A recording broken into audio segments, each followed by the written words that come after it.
Maseret Nida Daf Samer Zayin. Shavua Tov à tout le monde. On commence Bezrat Hashem à Samer Vav Amud Bet tout en bas. Amar Rav Shmuel bar Rav Yitzchak Isha lo titbol banamal. Une femme ne peut pas se tremper, ne peut pas se tremper dans le fleuve au port. Afal gav de Hashtaleka. Malgré que maintenant elle ne trouve pas en sortant du mikvé de la boue entre ses orteils. Eimar de Radiuni Nafal. Je crains que peut-être que c'est en remontant que c'est tombé. Et que même si elle ne voit pas aujourd'hui de khatitsa, elle ne voit pas donc de boue qui passe la séparation entre son corps et l'eau, mais peut-être que quand elle se trempait, il y en avait, et c'est en remontant que c'est parti, et donc son mikvé n'est pas bon. Avoua Shmuel raconte la Gemara, le père de Shmuel, les Bnat et Mikvaot Biyom Nissan. Il faisait pour ses filles des Mikvaot pendant les jours de Nissan, c'est-à-dire qu'il ne les laissait pas se tremper dans le fleuve. Pourquoi? Il craignait qu'en Nissan, il y avait encore trop d'eau de pluie dans le fleuve. Or, la pluie n'est pas un bon mikvé si il y a un courant, si l'eau ne reste pas sur place. Il faut donc, en réalité, ça marche comme ça. Il y a deux sortes de mikvot minatora, il y a la source et il y a les pluies. Les sources, l'eau vivante, comme les sources ou la mer, même si l'eau bouge, il y a une circulation d'eau, l'eau s'en va, il y a un mouvement d'eau, c'est cachère. Tandis que l'eau des pluies, il faut qu'elle soit rassemblée, unie dans un endroit, sans bouger. Et donc les fleuves, en réalité, il faut savoir, est-ce que les fleuves, il y a plus d'eau de pluie, ce qui se passe plutôt en hiver, ou non, il y a le fleuve lui-même, qui est à la base de l'eau de source, qui lui-même est déjà suffisant. Donc s'il y a un rove d'eau de source, il est caché le fleuve, malgré qu'il y a un courant d'eau dans le fleuve. Si par contre, il y a un rove d'eau de pluie, alors il n'est pas saoul, c'est pas un bon mikvé. Parce que l'eau de pluie, on ne peut se tremper dans de l'eau de pluie que quand ça ne bouge pas. Donc Shmuel, le père de Shmuel craignait en Nissan que ses filles ne puissent pas se tremper dans les fleuves parce que il se peut qu'il y ait déjà un rove d'eau de pluie. Et donc il leur faisait des mikvot. Donc il faisait des petits puits à côté du fleuve dans lesquels l'eau du fleuve rentrait. Et là-bas, elle pouvait se tremper parce que l'eau ne sortait plus de là-bas, ne bougeait plus de là-bas. Ça, c'est ce qu'il faisait en Nissan. Pendant les jours de Tishrei, là où elle pouvait se tremper dans les fleuves parce qu'il n'y a plus d'eau de pluie, il leur faisait des tapis de roseau de manière à ce qu'elles puissent se tremper sans toucher, sans rentrer dans la boue. Et donc, elles n'ont pas de problème de khatita, que la boue risque de rentrer dans leurs pieds. Amarav Gidel Amarav, Natnat Avshil Livna Vetavla, une femme qui a donné un aliment, qui a donné à manger à son fils, à son petit, Vetavla, et ensuite elle s'est trempée, Vealta, elle est remontée du mikvé, l'alta la tvila, son mikvé n'est pas bon, Afalgav de Hashtaleka, même si aujourd'hui on voit c'est pas bon. Emar Beraduni Nafal, je dis que peut-être qu'en remontant du mikvé c'est tombé, et donc au moment où elle s'est trempée, il y avait encore cette ratita, il y avait encore de la saleté, donc de la nourriture qu'elle a donnée à son fils, et donc c'est pas un bon mikvé. Amar Rami Baraba, ou Barhama, Hane Rivde de Kusilta. Quand les gens ils faisaient à l'époque des prises de sang parce qu'ils avaient trop de sang. Donc il fallait faire des prises de sang, sortir un petit peu de sang. Et donc ça faisait en fait une plaie. Et cette plaie, elle saignait. Pendant 3 jours, c'était encore du sang, mais après il commençait à avoir une croûte. Et donc justement, il dit que ces plaies-là, ces traces-là de la plaie, la blessure, la prise de sang, jusqu'à 3 jours, c'est pas encore roté. Le sang n'est pas encore devenu une croûte qui risque de faire khatita entre le corps et l'eau. Nikan vela chaité. Plus que 3 jours, je dis que c'est déjà en état où le sang est déjà devenu une croûte, qui n'est plus tendre, et donc ça fait khatita. Amar Maroukva.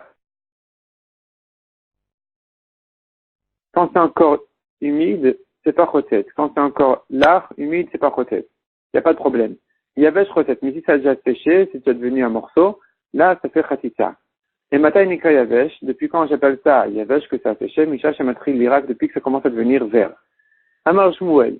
Chol shebetoch ha'ain, le bleu qu'on mettait dans les yeux, et no chotet. Ne fait pas khatita entre le mikvé, la séparation entre le mikvé et l'œil. Vesher gata ha'ain, mais si ce bleu qui était un maquillage ou peut-être aussi un produit un petit peu médical, quand il était sur l'œil et pas dans l'œil, chotet, c'est un problème. Imayu elle n'a pas au mais si dit la Gemara, elle avait ses yeux qui s'ouvraient, qui se fermaient tout le temps, ou bien Rachidi, il y avait des larmes qui sortaient. Afil el gabain et no chotet, même au-dessus de l'œil, c'est pas un problème, parce que l'épaisseur déjà, elle s'est épluchée, elle est tombée. Il ne reste que de la couleur sans épaisseur, et ce n'est pas un problème de khatita. Amar Rabbi Yochanan, patra ene abioter, ou atmam ene abioter, une femme qui, en se trempant en mikvé, elle a ouvert grand ses yeux, ou au contraire, elle les a fermés très fort, le altalat vila, c'est pas un bon mikvé. Parce qu'il y a des plis, donc, dans les paupières, dans les yeux, et ça fait khatita. Il s'est trop serré, il se fait khatita. Il faut que ce soit fermé normalement, légèrement. Amar Lakish, Haïcha la titba et la der kilata. Une femme ne se trompe que dans quelle position elle doit être dans le mikvé, dans l'eau, derech dilata. Sa manière de mouvement classique. Pas trop debout, pas trop penché, parce qu'à chaque fois, si elle sera trop droite, alors il y aura certains endroits qui seront trop serrés, et au contraire, si elle se penche trop, il y aura d'autres endroits qui seront trop serrés, donc ce qu'il faut, c'est un mouvement moyen. Kedetnan, comme ce que nous dit la Mishnah à propos de Negaïm. Negaïm, ce sont les lèpres. Quelqu'un qui a une touma de tsara, de lèpre, le Kohen, il doit le vérifier. Si maintenant, la tache, elle se trouve à un endroit caché dans son corps, il est tahor. Si c'est un endroit qui n'est pas caché, un endroit dévoilé dans son corps, alors il est tamé.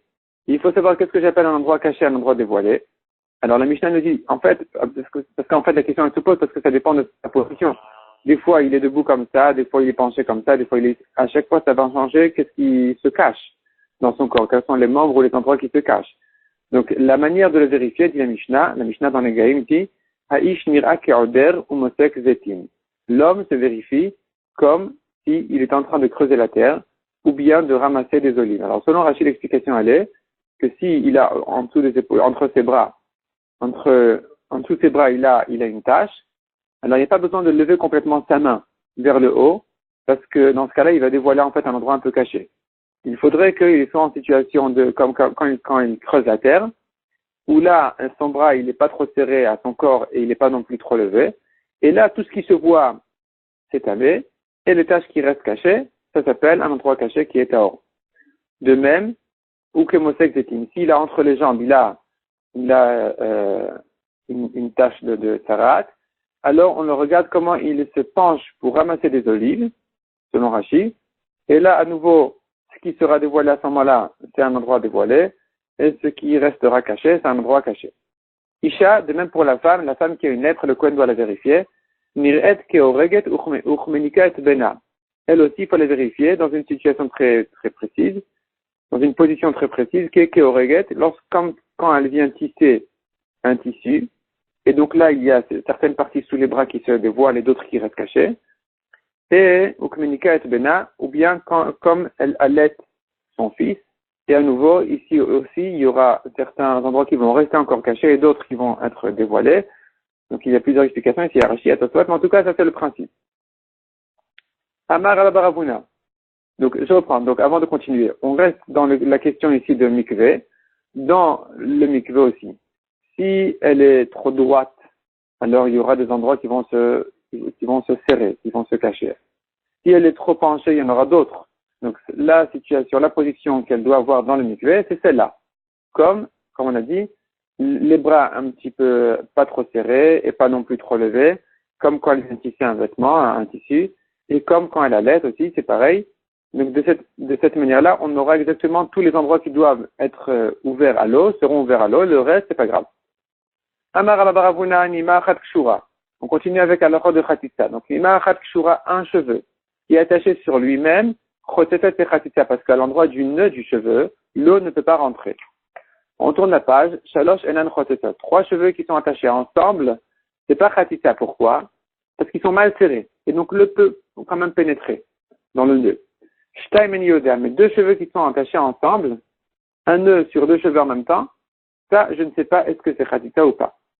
De Rabbi Yochanan Amar, Anu Ananu La'achat. Nous n'avons comme Khatitsa qu'un seul cheveu. Plus que ça, c'est plus Khatitsa. Donc s'il y a 2 cheveux qui sont noués ensemble, c'est pas un problème de Khatitsa. Amar Rabbi Yitzchak, Dvar Torah, Minatora. Qu'est-ce qu'on considère comme Khatita? Rubo hamakpid alav chotet. S'il y a une majorité de son corps qui est couvert par une Khatita, n'importe laquelle, et qui le gêne, ça le gêne, la présence de cette Khatita le dérange, c'est Khatita. Rubo veno makpid alav eno chotet. Si la majorité de son corps est couverte par une Khatita, par quelque chose qui ne le gêne pas, alors, Minatora, c'est pas Khatita. Malgré que ça couvre la majorité de son corps. Les Chachamim ont décrété d'interdire, si la majorité de son corps a une Khatita, même s'il n'est pas gêné par la présence de cette Khatita, que ce soit aussi Khatita, Midera Banan, de peur qu'il risque d'en arriver à négliger même une Khatita rov alors qu'il est makpid, alors qu'il est gêné. Et de même, le Gazoual Miuto à makpid, les Chachamim ont aussi décrété de considérer comme Khatita un miut, une minorité de Khatita, même un petit peu, alors qu'il est gêné par sa présence, Mishum Ruba makpid, de peur qu'il va en arriver à négliger une Khatita qui le gêne aussi, alors qu'elle couvre la majorité de son corps. Donc finalement, on reprend. Minatora, c'est que si il y a un rov et makpid, et il est gêné, et c'est le rov de son corps ou bien les cheveux. Les cheveux, selon les poskim, ça se juge en soi. Donc la majorité des cheveux ou la majorité du corps entier, c'est s'il est gêné, c'est Khatita Minatora. S'il n'y a pas une majorité, il n'y a que un miout, une minorité de son corps qui a une Khatita. Alors même s'il est makpid, ou plutôt quand il est makpid, il est gêné, c'est Khatita Midera Banan. De même, s'il y a un robe alors qu'il n'est pas makpid, c'est aussi Khatita Midera Banan. On demande la Gemara Velikzor Namian Miuto Sheno Makpid. Les Chachamim devraient décréter aussi que ce soit Khatita même sur un miout, sur une minorité, alors qu'il n'est même pas makpid, Mishum Miuto Makpid, de peur qu'il en arrive à négliger une Khatita qui se trouve sur un miout, une petite partie de son corps alors qu'il est gêné. Et que ça aussi on a dit que c'est considéré comme Khatita. Et répond la Gemara Higuf Agzera. Ce cas lui-même n'est que des Rabbanan, n'est qu'un décret des Rabbanan. Dans le cas où il a une Khatita sur un miout de son corps, sur une petite partie alors qu'il est gêné, c'est même pas Minatora. Et donc, et nous allons se lever et faire une Gzera pour une Gzera, un décret pour un décret, c'est-à-dire que, puisque même s'il est makpid, ce n'est que des Rabbanan, les Chachamim n'ont pas voulu décréter même dans le cas où il n'est pas makpid. Donc finalement, on maintient ce qu'on a dit. S'il est makpid ou bien que c'est un rov, là, ce sera Khatita Midera Rabbanan. Mais si il est ni makpid ni rov, dans ce cas-là, les Chachamim n'ont pas interdit. Malgré tout, dans les poskim, c'est écrit que les Khatrila, a priori, il faut faire attention même à ça. Mais en tout cas, c'est pas Bediavad, si elle s'est trempée, c'est bon. Du moment qu'on n'a pas un rov, ce n'est que sur une petite partie de son corps, et qu'elle n'est pas non plus gênée par ça, donc elle n'est pas gênée par la présence de cette chose-là, elle peut aller dans un mariage, se présenter de cette manière-là, alors sans être gênée par la présence de cette saleté, de cette khatita, dans ce cas-là, c'est pas un problème. Amarav. Nida bismana tovelet, ena tovelet et la balaïla. Une nida qui doit se tremper au mikvé à son temps, elle ne peut se tremper que la nuit, mais pas le jour. Le jour, c'est encore trop tôt. Mais sholo bismana, mais si elle a attendu un petit peu, elle a attendu le lendemain ou plus que ça, tovelet ben bayam ben balaïla. Elle peut se tremper le jour ou la nuit quand elle veut. Il n'y a pas de problème, du moment qu'elle a terminé ses 7 jours complets, après elle se trempe soit la nuit du 8, soit elle peut se tremper aussi les jours suivants. Rabbi Yochanan Amar, ben bismana, ben shelo bismana. Selon Rabbi Yochanan, par contre, il n'y a pas de différence entre bismana ou pas bismana, aussi bien qu'elle se trempe dès que possible ou qu'elle a retardé sa là, son mikvé. Et na tovelet et la balaïla. Elle ne se trempe que la nuit. Pourquoi? Mishum sprach bita. Donc il est interdit, selon Rabbi Yochanan, de se tremper le jour, de peur que sa fille va la voir partir au mikvé en plein jour et qu'elle va confondre le 8e jour avec le 7e jour. Elle ne saura pas que sa mère ne s'est trempée que le 8e. Elle va croire qu'elle s'est trempée le 7e. Et donc la fille elle-même, elle ira au mikvé le 7e jour alors que c'était trop tôt encore. Donc finalement, on interdit d'aller le jour, on ne va que la nuit.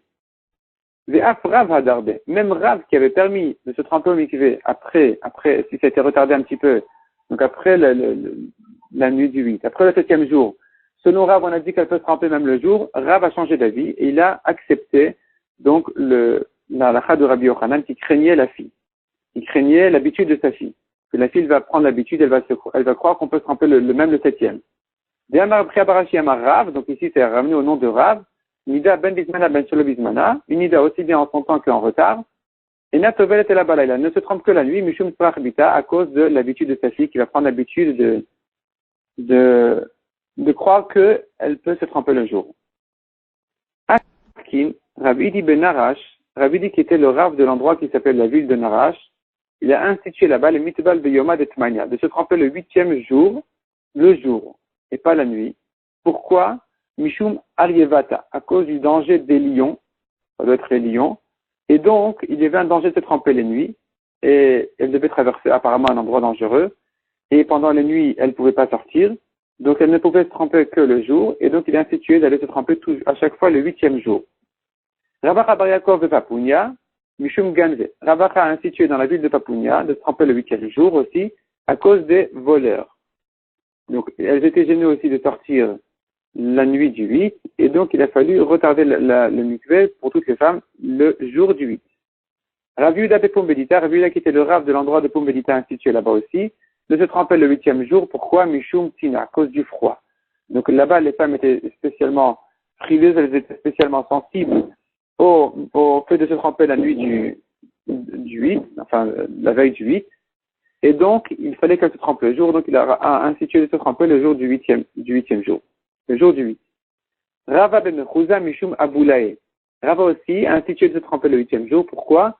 Mishum Aboulaye à cause des gardiens de la ville qui étaient des goïms, qui étaient dangereux la nuit apparemment. Ou bien, autre explication dans Rashi, c'était des constructions de grottes qu'il fallait traverser en chemin pour arriver au mikvé. Et si elle tombait là-bas, elle risquait de se mettre en danger, d'être en danger. Et donc, il fallait qu'elle voie exactement où elle marche. Et donc, il a fallu se tremper le jour. Donc, il a institué d'aller au mikvé le 8e jour. Amar les Rafa, pas les Rava. Ou les Abaye, selon Abaye, donc selon la correction, c'est Rafa, pas les Rabba. Non, pardon. La correction de Rabba, elle était un peu plus tôt. C'était Rabba b'machouza mishum aboulaye. Ici, c'est Amar les Rafa, pas les Rava. Oui, là, la correction, elle est la Abaye de Rava. Michde Aïdna, Koulous, Fekzavot, Chevinu Rabanan. Puisqu'aujourd'hui, sachant qu'aujourd'hui, la situation, elle est que toutes les femmes, on les considère comme Fekzavot. Pas des nidot, mais on craint qu'elles sont zavot. Donc, on sait bien la différence entre Nida et Zava. Nida, c'est les 7 premiers jours où elle a commencé à voir. Elle n'a pas besoin, Minatora, de compter les Shivan et Kiyim, les 7 jours propres. Zava, c'est si elle continue à voir 3 jours encore après les 7 jours de Nida. Là, c'est là où elle doit compter les Shivan et Kiyim. Et là, nous, aujourd'hui, on craint à chaque fois que toutes les femmes, elles sont sex zavot. On les craint comme si elles sont zavot. Si c'est comme ça, elles n'ont pas besoin de se tremper la nuit.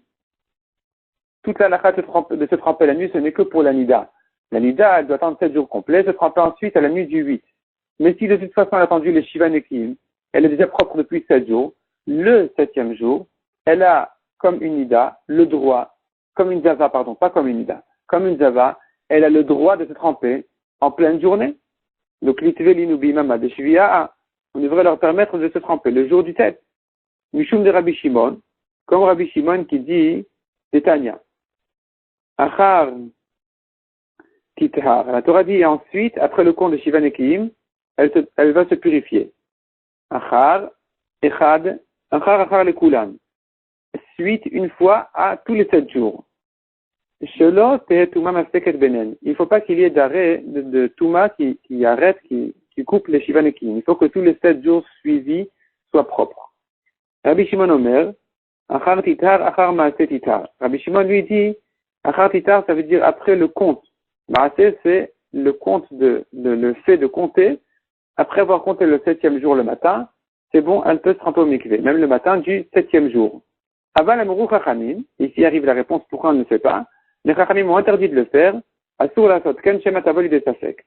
On craint qu'elle risque de revoir du sang après s'être trempée au mikvé. Et là, elle va perdre rétroactivement tout le compte de ces Shivanekim, de ces 7 jours. Et finalement, il se trouve qu'il aura fauté avec sa femme, entre-temps. Donc, s'il n'a pas la patience d'attendre jusqu'au soir, il se dira, bon, mais ça va depuis longtemps déjà. La preuve, il n'y a pas de problème.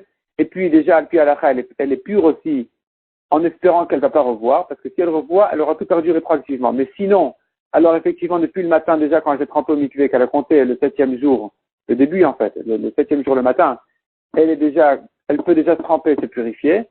Et donc, il va se permettre d'aller avec sa femme, alors que finalement, elle risque de revoir ensuite et de perdre son compte. Il se trouve qu'il aura fauté avec elle, avec une zaba. Donc, c'est pour ça qu'on interdit de le faire. Il faut attendre jusqu'au soir. Amaravuna. Isha chofefet bechad beshabbat, vetovelet beshlishi beshabbat. Maintenant, on passe à l'heure de la préparation du mikvé. Donc, une femme, elle se lave dimanche, elle se trempe mardi, alors qu'il y a tellement de temps entre la préparation et le mikvé lui-même. La preuve que je ne suis pas gêné par ce temps-là qui soit passé entre l'un et l'autre, c'est qu'Enisha chofefet be'erev Shabbat, vetovelet et Shabbat. Une femme, elle se lave bien erev Shabbat vendredi, pour se tremper finalement moté Shabbat.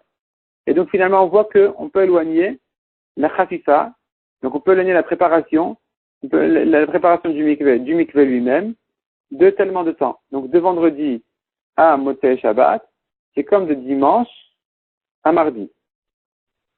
Peut-être que ça veut dire le soir de mardi, donc lundi nuit, le lendemain soir.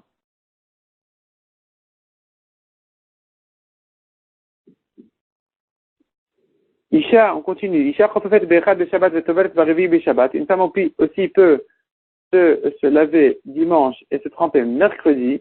Chez Kenisha chofefet berev Shabbat. De même qu'une femme peut se laver vendredi, vetovelet et motei yom tov shechaliyot achara Shabbat. Et se tremper dimanche soir, qui suit un yom tov qui a suivi Shabbat.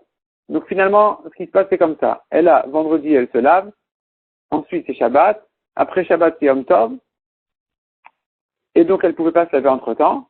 Motzei Yom Tov, donc dimanche soir, à la sortie de Yom Tov, elle va se tremper au mikvé. Et donc, finalement, elle se trouve qu'elle aura éloigné sa préparation du mikvé lui-même tellement de temps. De la même manière, elle pourra donc se laver dimanche et se tremper au soir de mercredi. Donc, mardi nuit. Isha, chofefet bechad beshabbat, vetovelet bachamishi beshabbat. Elle peut même se laver dimanche en temps normal et se tremper que jeudi. Comment c'est possible? De même qu'une femme se lave erev Shabbat vendredi, vetovelet bemotei shnei yamim tovim shel Rosh Hashanah, shecha liot achar Shabbat. Et elle se trempe après 2 jours de Rosh Hashanah qui suivent Shabbat. Donc, si il y avait, à l'époque c'était possible, aujourd'hui c'est impossible. Rosh Hashanah tombe dimanche, lundi, elle se lave vendredi, et elle ne se trempe que après Rosh Hashanah. Donc finalement, elle s'est lavée vendredi. Shabbat, elle va pas au mikvé. Dimanche, c'est Rosh Hashanah. Lundi, c'est Rosh Hashanah. Elle attend jusqu'à mardi. À ce moment-là, elle va au mikvé. Et elle aura éloigné tout le temps son mikvé de sa préparation de sa douche, de sa préparation du mikvé. Il n'y a pas de problème. Donc de là, on aura une preuve qu'elle peut aussi se laver dimanche et se tremper jeudi.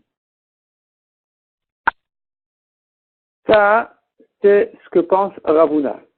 Rav Chizda Amar. Rav Chizda n'est pas d'accord avec Ravuna. Lui, il dit Kulu Amrinan, Sheken Amrinan. Donc, Rav Chizda dit Kulu, tout ce que tu as dit, je suis d'accord avec toi que, en cas de problème, si c'est impossible, il y a Shabbat Yom Tov, il y a Shabbat, c'est 2 jours de Rosh Hashanah, et bien effectivement, dans ces cas-là, elle pourra se laver avant Shabbat et ne se tremper qu'après Shabbat Yom Tov.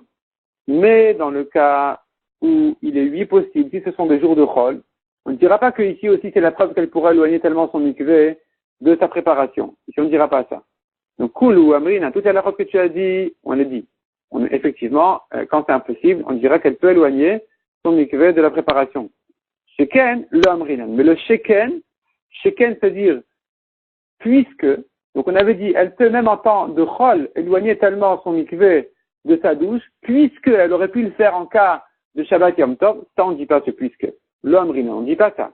Pourquoi? Echad efshar efshar, echad ele efshar le efshar. Quand c'est possible, c'est possible. Si elle peut se laver, se préparer immédiatement, se tremper, et bien c'est ce qu'elle doit faire. Quand c'est impossible, c'est impossible. Si y a Shabbat Yom Tov au milieu, elle devrait effectivement éloigner son mikvé. Mais c'est pas la preuve que quand c'est possible, elle pourra aussi éloigner son mikvé.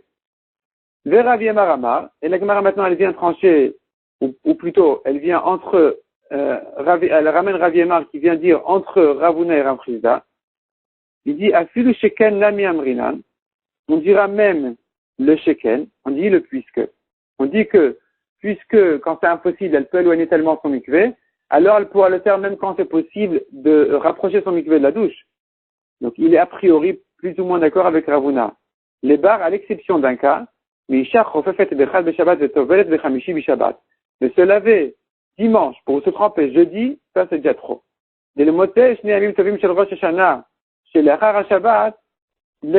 Car même dans le vrai cas qui est impossible en fait, qui est le cas des 2 jours de Rosh Hashanah qui tombent après Shabbat, là-bas aussi on ne lui permettra pas de se doucher avant Shabbat pour se tremper après Rosh Hashanah, c'est trop loin.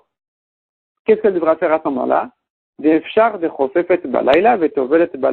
Elle pourra, dans ce cas-là, se doucher, se laver la nuit d'après Rosh Hashanah pour se tremper immédiatement. Donc finalement, on ne va pas lui permettre d'éloigner tellement son mikvé de sa douche, et donc en général non plus, on ne va pas lui permettre de se préparer dimanche pour se tremper jeudi. Mais dans les autres cas, c'est possible. Donc s'il n'y a qu'un jour de Yom Tov après Shabbat, ou que Shabbat uniquement, elle pourra effectivement se préparer avant Shabbat et se tremper dès que possible, et de même en jour de Chol. Elle pourra éloigner tellement son mikvé de cette manière-là aussi. Darash Merimar Hilcheta, et là la Gemara elle tranche l'alacha, Merimar vient dire que l'alacha elle est comme qui? Kerav Chisda, ou Kidem Teretz Rav Yemar. Là, l'alacha elle prend toutes les chumrot. On prend la chumra de Rav Chisda qui a dit que quand c'est possible de se préparer juste avant le mikvé, on n'aura pas le droit d'éloigner le mikvé de la préparation. Donc en jour de Chol normal, elle doit se doucher le jour même, se préparer le jour même qu'elle se trempe. Non seulement ça, mais on prendra encore une autre khumra que Rav Chisda lui-même n'a pas osé dire, n'a pas dit, qui est le cas de Rosh Hashanah qui suit Shabbat, où là-bas Rav Chisda est d'accord qu'elle peut se doucher avant Shabbat pour se tremper après Rosh Hashanah. Ici on dira plutôt comme Rav Yemar qui a dit que dans ce cas-là, elle devra se préparer après Rosh Hashanah. Donc au mois de Yom Tov de Rosh Hashanah, elle va se préparer pour se tremper immédiatement au mikvé. C'est ce que la Gemara a dit. Donc, il rétaki Rav Chisda. La lacha est comme Rav Chisda qui dit qu'en jour de Chol normal, elle ne peut pas éloigner son mikvé de sa préparation. Ou que Demteret Rav Yemar. Et aussi, comme ce que Rav Yemar a dit, que même en cas impossible, qui est en réalité le cas de Rosh Hashanah qui a suivi Shabbat, on ne va pas lui permettre de se doucher Rev Shabbat. Elle devra se préparer Motsai Rosh Hashanah. Il va y aller aux nouvelles questions. Isha Maushitachof Balayla Vetitbol Balayla. Est-ce qu'une femme a le droit de se laver les cheveux, se préparer pour le mikvé et se tremper la nuit? Donc elle se prépare la nuit et elle se trempe la nuit. Est-ce qu'elle a le devoir de commencer à se préparer le jour pour se tremper la nuit ou non? Elle peut même se préparer la nuit pour se tremper immédiatement. Marzutra Oser. Marzutra interdit de le faire parce que si elle commence à se préparer la nuit, elle sera déjà trop pressée, elle sera impatiente, elle va mal le faire. Et donc, elle va se dépêcher, elle va mal se préparer, et donc elle va négliger un peu de chatitot, elle ne fera pas correctement son travail. Donc, c'est interdit. Il faut qu'elle commence à tout prix le jour, de manière à ce que de toute façon, elle sait qu'elle ne peut pas encore se tremper, qu'elle a le temps largement et tranquillement de se préparer. Vers Rav Chinena Misura Shari, Rav Chinena de la ville de Sura, lui, il permet de se préparer même la nuit. Amar le Rav Ada, le Rav Chinena Misura. Ici, il y a une correction, selon le bar. Donc, Amar le Ravada Misura, le Marzoutra. Ravada a demandé à Marzoutra. Toi, Marzoutra, tu interdis. Toi, Marzoutra, tu interdis de se préparer la nuit. Il faut à tout prix se préparer le jour de manière à ce qu'elle soit tranquille. Il lui a demandé, mais il y a une histoire pas comme ça. La Vachi Avaouda, n'est-ce pas que c'est comme ça l'histoire de Vitu de Abba Mari Resh Galuta, avec la femme de Abba Mari. Abba Mari, c'est peut-être soit c'est son nom, soit plutôt c'est son père. Son père, Resh Galuta, qui était le président de l'endroit, des Ikout. Il était en dispute avec sa femme. Elle voulait pas se tremper. Elle voulait pas aller au mikvé. Azal Rav Nachman bar Yitzchak les Fiyusa. Et Rav Nachman bar Yitzchak est allé la calmer. Il est allé la calmer. Ve'amrale, elle lui a dit, Maï te ashta, pourquoi tu te prêtes à venir maintenant ce soir? Tisge, haïti le macha. Tu aurais pu te suffire de venir demain. Qu'est-ce qu'il y a de tellement pressé? Autrement dit, de toute façon, je ne peux déjà plus me tremper au mikvé, c'est trop tard, puisque je ne me suis pas préparé avant la nuit. Et lui, Rav Nachman bar Yitzhak a compris ce qu'elle voulait lui dire. En lui disant, tu aurais pu venir demain, en fait, elle avait un problème. Elle avait peut-être honte de le dire, mais elle voulait lui dire par là que elle, de toute façon, ne peut plus se tromper ce soir parce qu'elle ne s'est pas préparée avant la nuit. Amar, alors il lui a dit, quel est le problème? D'où des chasras, est-ce qu'il te manque de l'eau chaude? Tâche que chasras, il te manque des marmites, d'où ça doit être des tonneaux d'eau chaude, tâche que chasras, il te manque des marmites pour faire chauffer de l'eau. Av des chasras, il te manque des serviteurs, des esclaves qui puissent t'aider à te préparer. Donc, autrement dit, il n'y a pas de problème de commencer à zéro ce soir, la nuit, après la tombée de la nuit, de commencer à se préparer la nuit et de se tremper le soir même. Donc, finalement, de cette histoire, on voit qu'il n'y a pas besoin, pas comme Marzoutra qui est interdit de commencer à se préparer la nuit. De cette histoire, on voit qu'il est permis de commencer à se préparer la nuit, malgré qu'elle va se tremper immédiatement au mikvé.